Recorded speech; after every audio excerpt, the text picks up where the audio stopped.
In this episode, I'm going to share with you 3 trends that are causing the real estate market to be hyperactive.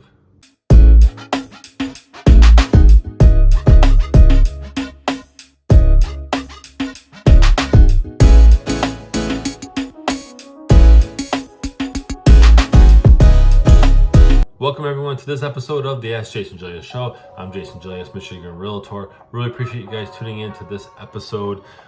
We have a jam-packed episode here. I want to share with you some very interesting things going on right now.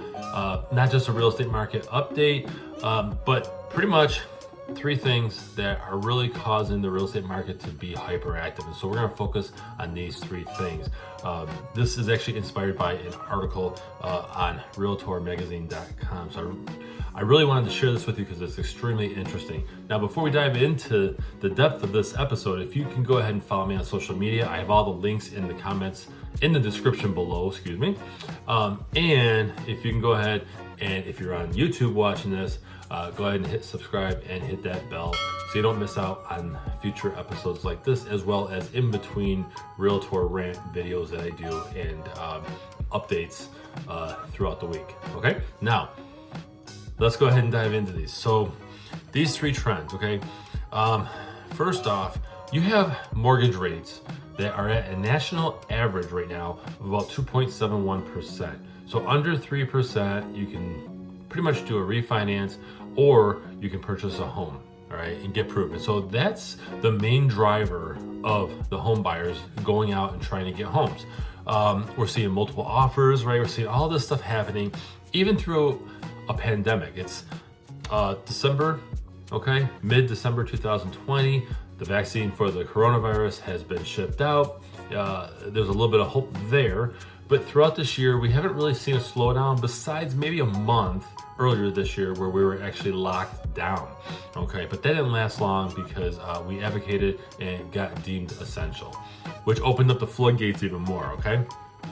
So I want to dive into this some more here, okay? So Americans are ready to buy a new home. Now, you would think that, okay, you know, some businesses are struggling, have been struggling, and are going to continue to struggle because they weren't able to operate at full capacity, right? Things like that. But that really only makes up a small percentage, and it's, you know, it's not right or wrong. It's just what it is. So many people still have their jobs. Unemployment rate is still low, and so you still have buyers looking to get out and purchase a home.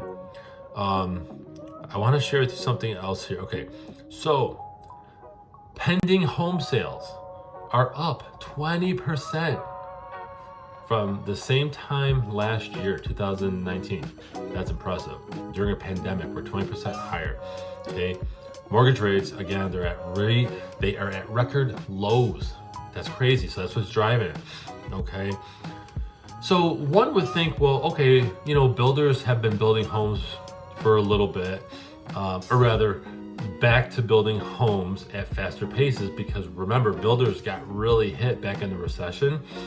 They really got hit, and it took a lot of them, especially smaller builders, it took a lot of them years to recover to where they can start building a decent amount of homes, okay?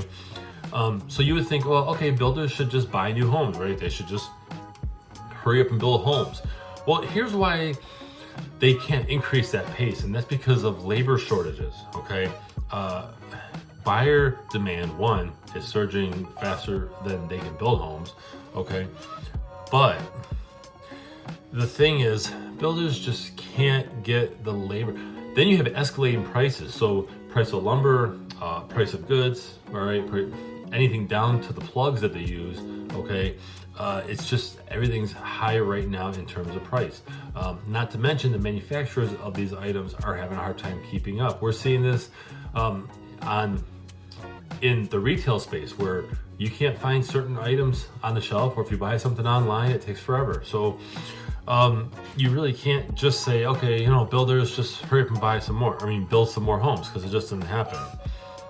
Matter of fact, in the same article, actually, according to Zonda Research, they surveyed that about 80% of builders across the country had to increase their prices just to stay afloat, which means home values jump up because your comps are higher and the price of a new home and used home, quite frankly, because that tends to follow that too, is up. So I want to talk a little bit too about how the home sellers that aren't able to or aren't willing to take advantage of this pandemic, selling their home now. I get it. I mean, one, they're not going to see the home buyer strengths, right? They're not going to see the benefits of having people pay top dollar for their house, because what I've seen not only on our association side, but also with my clients, is I see that it's hard for sellers who have a house to sell. It's hard for them to find a house. So yeah, I'm a home seller. I may be able to sell my home for top dollar, but guess what? If I can't find a house to go to that I like, then I'm messed, right? I'm gonna be hurt. What am I gonna do? Okay, so that also stalls people too. Some people can say, well, I'd love to sell my house now, but there's not much inventory. I have a few clients that aren't moving to sell their house right now because nothing is on the market that they want to buy. So it kind of stalls things, right?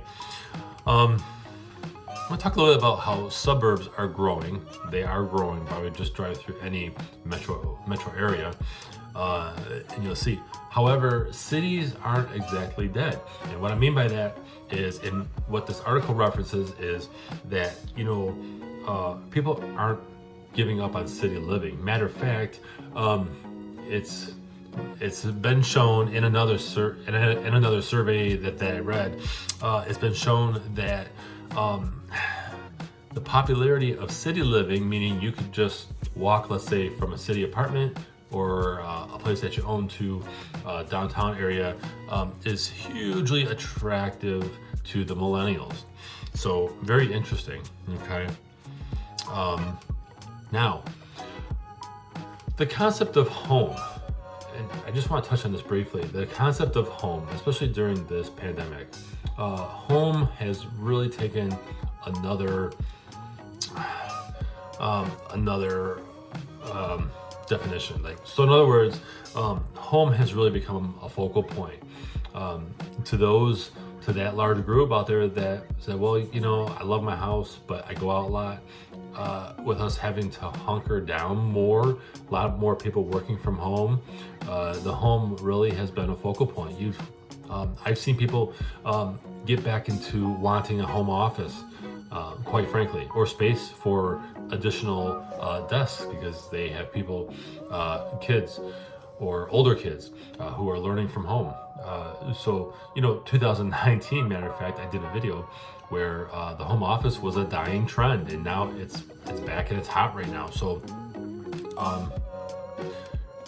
I want you to think about this. I want you to think about how, even though the prices will be higher if you're looking to buy a home, you have lower interest rates, record all-time low interest rates. And so that tends to offset and give a home buyer more buying power, okay? So it's not just, okay, the prices are up and the rate is still high. I mean, no, it, kind of goes like that, okay? And if you're looking to sell, chances are you'll make more on your sale, and then obviously you'll pay more on your buy. But the real estate market is like a seesaw, okay? Sometimes you benefit on both sides, but that's such a small window of opportunity. So you may gain more on the selling side, but you have to pay more on the buying side, which is what's happening right now, or vice versa. So these are just three interesting trends that are causing the real estate market to be hyperactive. I hope you guys found this episode extremely valuable. Share your thoughts in the comments below. What did you like about the video? What didn't you like about the video? And again, follow me on social media. Hit subscribe on YouTube and hit that bell so you don't miss out. Also visit my website. It's allabouttherealestate.com. If you put your information in the pop-up that pops up, okay, you can receive this. No obligation, no spam, no nothing. You can receive this and other valuable information and videos once a week in your email. So I'm Jason Gelios, Michigan Realtor, and I hope you guys have a great week. Thanks everyone for watching this episode of the Ask Jason Gelios Show. Be sure to visit the links in the description below to pick up your copy of my real estate book, Think Like a Realtor. It's a little book about buying and selling residential real estate through the eyes of a realtor. It's real world advice, tips, whether you're a new agent in the business or you are a home buyer or even looking to sell a home. This is great advice. So I really appreciate it. If you guys visit those links, pick up your copy, and go ahead and share a review, good or bad, if you like it, if you hate it, okay? But get your copy today. Thank you.